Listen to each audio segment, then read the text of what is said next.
We are seeing a major spike in gun crime and shootings in many of our major cities in this quarter. And we have been here before, but we drove down gun crime then, and we will do it again. I'm here to commit to this community with all of our staff here today that we will engage our national model that has been recognized for driving down gun crime, getting guns off the street, and interrupting the violence, and we will do it again. And this is our commitment to this community here that saw 4 of these 5 shootings since Thursday night, that we stand with this community and we will interrupt this violence. And so all I really want to say today is that we ask this community to come forward, partner with us as we understand that our Ceasefire team, Reverend Demita, Lieutenant Chavies, others, Department of Violence Prevention, Chief Cespedes, we are out here on the ground with this community and we will make a stand against this violence. We have seen a 20% increase in our patrol officers every day working out there taking guns off the street. We've taken over 500 guns off the streets in 2020. It's unacceptable. We're seeing a ton of guns, but I will tell you that we are here with the community, and this walk today shows that we are standing together. So interrupting crime, taking guns off the street, recognizing that whatever a person's life, wherever they're involved right now, we have resources. This city has done it. We will interrupt this violence, and we will work with all of our communities so that Oakland does not continue to see that uptick. We will turn this down. We've done it before, and we are committing our resources to get these numbers down. I don't know if there are any questions. I just want to say it was very touching to meet with one of the families of the victims today. Chief, one of the questions is why do you think this is happening? You say it's happening all over the city, all over the place. Why? Yeah, we have seen this uptick in gun crime throughout the major cities. There are many reasons, and I really welcome the deep dive that our violence prevention interrupters are doing with communities and families across the city who are seeing this uptick.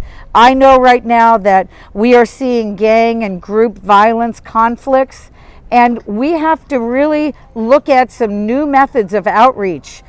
We are struggling right now to convene the type of group and gang conflict mediation meetings that we did before we saw the pandemic. And so believe me, we are out there with our community working on the ways through Reverend Demita and all of those who are intrinsically involved in violence interrupted in this community.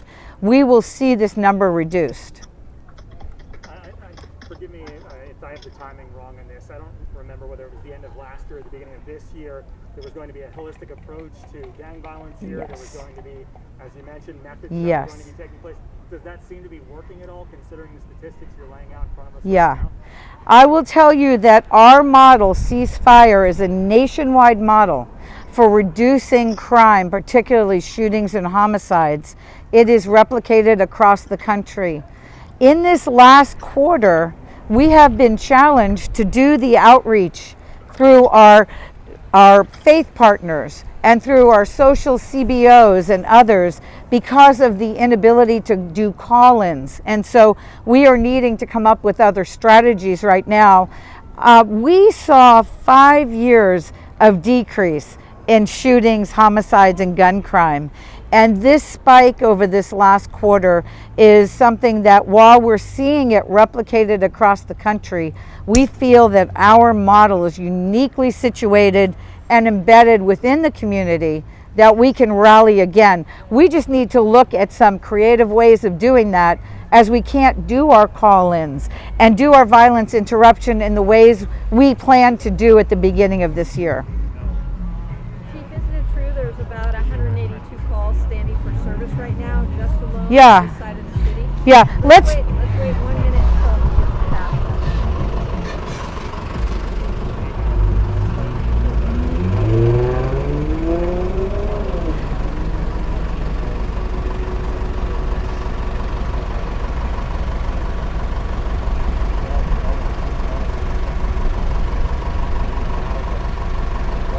Maybe you can help him go.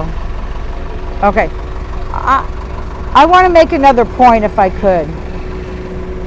I want to talk about the corollary related impacts of this gun violence. It's not enough that we had 2 of our community members here, one of whom I just met with the mother of.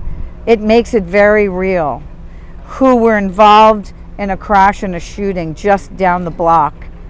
But I also want to talk about the fact that with these 5 homicides we've seen since Thursday and the 78% rise we've seen this quarter, there are other impacts to this neighborhood. There are the victims, there's the hurt in the community, but there's also at this point, right at this moment, 186 calls for service standing. That's people in this neighborhood and around our city, particularly in East Oakland, an area where they really truly seek to work with us and desperately need help when they call for it. These 186 calls are not simply calls standing. These are 186 people who are waiting for us as we are tied up with this serious crime, shootings, and violence. And we want desperately to be able to respond to all of our community members. But this level of violence has that additional impact on the levels of service and responsiveness for the rest of our community.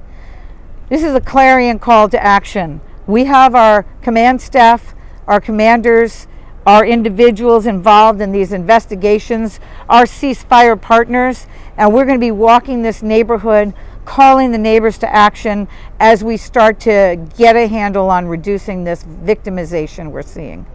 Thank you for being here. It's very important to us.